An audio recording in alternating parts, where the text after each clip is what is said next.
Hello everyone, welcome to BNM education. পশ্চিমবঙ্গের পূর্ব বর্ধমান জেলায় অবস্থিত আর্মি পাবলিক স্কুল বিভিন্ন বিষয়ে শিক্ষক ও অশিক্ষক কর্মচারী নিয়োগ করতে চলেছে। কোন কোন বিষয়ে শিক্ষক নিয়োগ করতে চলেছে, মোট ভ্যাকেন্সি কত, বিভিন্ন পোস্টের কোয়ালিফিকেশন কি লাগবে, কিভাবে তোমরা ফর্ম ফিল আপ করবে, ফর্ম ফিল আপের লাস্ট ডেট কবে, ফর্ম ফিল আপ করতে কত টাকা লাগবে, এই সমস্ত কিছু তথ্য নিয়ে আজকের এই ভিডিওতে আলোচনা করব। কাজেই ভিডিওটি তোমরা প্রথম থেকে শেষ পর্যন্ত দেখতে থাকো। ভিডিওটি ভালো লাগলে ভিডিওটি লাইক করো, চ্যানেলে যারা নতুন চ্যানেলটি সাবস্ক্রাইব করো। পশ্চিমবঙ্গের পূর্ব বর্ধমান জেলায় অবস্থিত পানাগড়ে আর্মি পাবলিক স্কুল বিভিন্ন বিষয়ে শিক্ষক ও অশিক্ষক কর্মচারী নিয়োগ করতে চলেছে। এই হচ্ছে তার অফিসিয়াল নোটিফিকেশন। প্রথমেই আমরা জেনে নেব যে কোন কোন বিষয়ে কতগুলো করে ভ্যাকেন্সি রয়েছে। প্রথমে দেখো, পিজিটি পোস্টে ফিজিক্স সাবজেক্টের জন্য মাত্র একটা ভ্যাকেন্সি রয়েছে, পিজিটি বলতে 11-12 ক্ষেত্রে। টিজিটি পোস্টে সংস্কৃত আর হিন্দি সাবজেক্টের ক্ষেত্রে দুটো ভ্যাকেন্সি রয়েছে। পিআরটি পোস্টে সমস্ত সাবজেক্টের ক্ষেত্রে দুটো ভ্যাকেন্সি রয়েছে। আবার পিআরটি পোস্টে ফিজিক্যাল এডুকেশন এই সাবজেক্টের জন্য একটা ভ্যাকেন্সি রয়েছে। এবার আসা যাক অশিক্ষক কর্মচারীর ক্ষেত্রে, নন টিচিং স্টাফের ক্ষেত্রে, যে লোয়ার ডিভিশন ক্লার্কের ক্ষেত্রে একটা ভ্যাকেন্সি রয়েছে, সুপারভাইজার অ্যাডমিনিস্ট্রেশনের ক্ষেত্রে একটা ভ্যাকেন্সি রয়েছে। এটা হচ্ছে যে আর্মি পাবলিক স্কুল পানাগড় এই সেকশনে। এবার আসা যাক army public school Panagarh foundational wing এই সেকশনের ক্ষেত্রে, অর্থাৎ প্রাইমারি সেকশনের ক্ষেত্রে। দেখো পোস্ট দেখো, প্রি পিআরটি এই পোস্টের ক্ষেত্রে দুটো ভ্যাকেন্সি রয়েছে। প্রি পিআরটি অ্যাক্টিভিটি টিচার এই পোস্টের জন্য দুটো ভ্যাকেন্সি রয়েছে। এবং এক্ষেত্রে হচ্ছে যে নন টিচিং স্টাফের ক্ষেত্রে অ্যাকাউন্টেন্টের হচ্ছে যে একটা পোস্ট রয়েছে এবং লোয়ার ডিভিশন ক্লার্কের ক্ষেত্রে একটা ভ্যাকেন্সি রয়েছে। এবার আসা যাক বিভিন্ন পোস্টের ক্ষেত্রে তোমাদের কি কি কোয়ালিফিকেশন লাগবে সেগুলো আসা যাক। দেখো, পিজিটি পোস্টের জন্য কোয়ালিফিকেশন লাগবে অবশ্যই পোস্ট গ্রাজুয়েট ডিগ্রি লাগবে এবং তার সাথে অবশ্যই পোস্ট গ্রাজুয়েটে 50% মার্কস লাগবে এবং তার সাথে অবশ্যই বিএড ডিগ্রি লাগবে এবং বিএডে অবশ্যই 50% মার্কস লাগবে। এবার আসা যাক টিজিটি পোস্টের জন্য।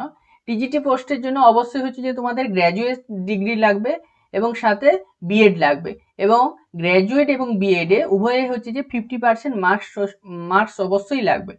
এবার হচ্ছে বলছে যে যাদের গ্র্যাজুয়েশনে 50% মার্কস নেই তাদের যদি ওই সাবজেক্টে পোস্ট গ্র্যাজুয়েশন যদি থাকে এবং পোস্ট গ্র্যাজুয়েশনে যদি 50% মার্কস যদি থাকে তবে সেই পোস্ট গ্র্যাজুয়েশনের ডিগ্রি দেখিয়েও কিন্তু অ্যাপ্লাই করতে পারবে।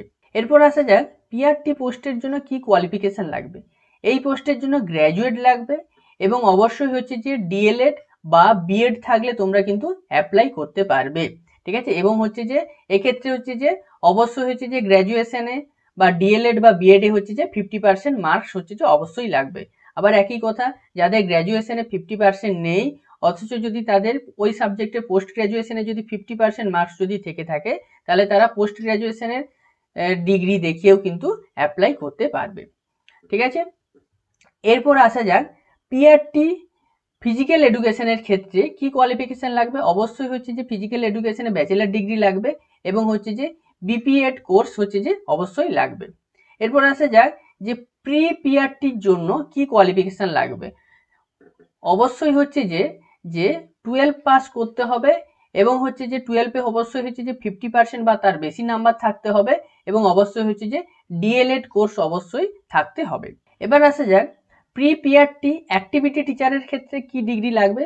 দেখো, এই পোস্টের ক্ষেত্রে কোনো কিন্তু কোয়ালিফিকেশন লেখা নেই, এখানে বলা হচ্ছে যে শুধুমাত্র এক্সপিরিয়েন্স এবং নলেজ দেখা হবে এবং অবশ্যই হচ্ছে যে ইংলিশে হচ্ছে যে গুড কমিউনিকেশন স্কিল অবশ্যই থাকতে হবে এই পোস্টের জন্য। এরপর আসা যাক যে বিভিন্ন যে অশিক্ষক কর্মচারী আছে সেই অশিক্ষক কর্মচারীর ক্ষেত্রে কি কি কোয়ালিফিকেশন লাগবে। দেখো, প্রথমে আসা যাক লোয়ার ডিভিশন ক্লার্ক। এই লোয়ার ডিভিশন ক্লার্কের ক্ষেত্রে অবশ্যই কি ডিগ্রি লাগবে। দেখো, গ্র্যাজুয়েট হতে হবে অথবা যে ক্লার্কের পদে যারা হচ্ছে যে 10 বছর বা তার বেশি হচ্ছে যে কোনো জব করতেছো তারাও কিন্তু তোমরা অ্যাপ্লাই করতে পারবে এবং অবশ্যই হচ্ছে যে কম্পিউটারের নলেজ অবশ্যই লাগবে, বিশেষ করে কম্পিউটারের এমএস ওয়ার্ড এই নলেজ লাগবে এবং হচ্ছে যে তোমাদের অবশ্যই টাইপিং একটা টেস্ট হবে, সেই টাইপিং টেস্টের স্পিড অবশ্যই 12,000 কি ডিপটেশন পার আওয়ার, মানে ঘন্টায় হচ্ছে যে 12,000 কি ডিপটেশন অবশ্যই থাকতে হবে। এই হচ্ছে যে তোমাদের হচ্ছে যে অশিক্ষক কর্মচারীদের যে কোয়ালিফিকেশন লাগবে সেটা হচ্ছে যে বলা হচ্ছে। এবার আসা যায় কত এজ হলে তোমরা অ্যাপ্লাই করতে পারবে। বলা হচ্ছে যে যারা ফ্রেশ ক্যান্ডিডেট, ঠিক আছে, সেই ফ্রেশ ক্যান্ডিডেটের ক্ষেত্রে 40 বছরের কম এজ হলে তারা কিন্তু অ্যাপ্লাই করতে পারবে এবং ডেটটা ক্যালকুলেট করবে যে 2024 সালের 1 এপ্রিল পর্যন্ত তোমরা ডেটটা হচ্ছে যে এজটা ক্যালকুলেট করবে। এবং যারা এক্সপেরিয়েন্স ক্যান্ডিডেট অর্থাৎ যারা কোনো জব করছো তাদের হচ্ছে যে বয়স বলা হয়েছে যে 57 ইয়ার্স, ঠিক আছে, 57 ইয়ার্সের কম যারা তারা কিন্তু অ্যাপ্লাই করতে পারবে। এবার আসা যাক তোমরা কিভাবে অ্যাপ্লাই করবে। দেখো এক্ষেত্রে তোমরা কিন্তু অনলাইনে অ্যাপ্লাই করতে পারবে না, এখানে তোমাদের হচ্ছে যে অফলাইনে ফর্ম ফিল আপ করতে হবে এবং সেই ফর্ম কিন্তু তোমাদের বাই পোস্টে পাঠাতে হবে এবং সাথে তোমাদের যে একটা ডিমান্ড ড্রাফট কাটতে হবে, 250 টাকা ডিমান্ড ড্রাফট কাটতে হবে এবং সেই ডিমান্ড ড্রাফটে অবশ্যই লিখতে হবে যে কার নামে তোমরা ডিমান্ড ড্রাফট করবে, যে army public school Panagarh payable at Panagarh, ঠিক আছে, এই অ্যাড্রেসে তোমাদের ডিমান্ড ড্রাফটটা করতে হবে, 250 টাকা ডিমান্ড ড্রাফট করতে হবে, ঠিক আছে।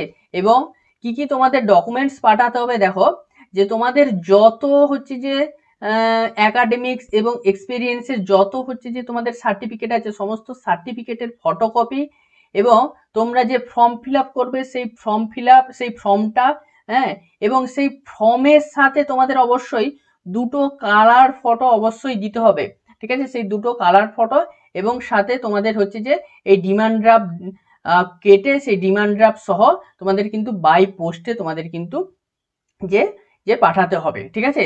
এবং বলছে যে এই পোস্ট হচ্ছে যে অবশ্যই হচ্ছে যে 26শে আগস্টের আগে যেন সেখানে পৌঁছায়, ঠিক আছে, এটা হচ্ছে যে 26শে আগস্ট হচ্ছে যে লাস্ট ডেট অফ সাবমিশন বলে দিয়েছে, ঠিক আছে।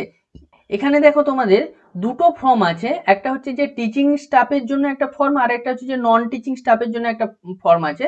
সেই দুটো ফর্মের লিঙ্ক হচ্ছে যে আমি এই ভিডিওর ডেসক্রিপশনে দিয়ে দেবো, তোমরা সেই লিঙ্কটা ডাউনলোড করে সেখান থেকে ফর্ম ডাউনলোড করে ফিল আপ করে তোমরা সেই ফর্ম পাঠাবে এবং ফর্মের সাথে যা যা ডকুমেন্টস বলা হয়েছে সেগুলো অবশ্যই তোমরা পাঠাবে এবং অবশ্যই হচ্ছে যে পৌঁছাতে হবে 26শে আগস্টের আগে, অবশ্যই হচ্ছে যে তোমাদের ফর্ম কিন্তু যেন সেখানে গিয়ে পৌঁছায় বা তোমরা নিজেরা গিয়ে বাই হ্যান্ডে সেখানে গিয়েও জমা দিয়ে আসতে পারো, ঠিক আছে, এবং ডেটটা অবশ্যই খেয়াল রাখবে 26শে আগস্ট।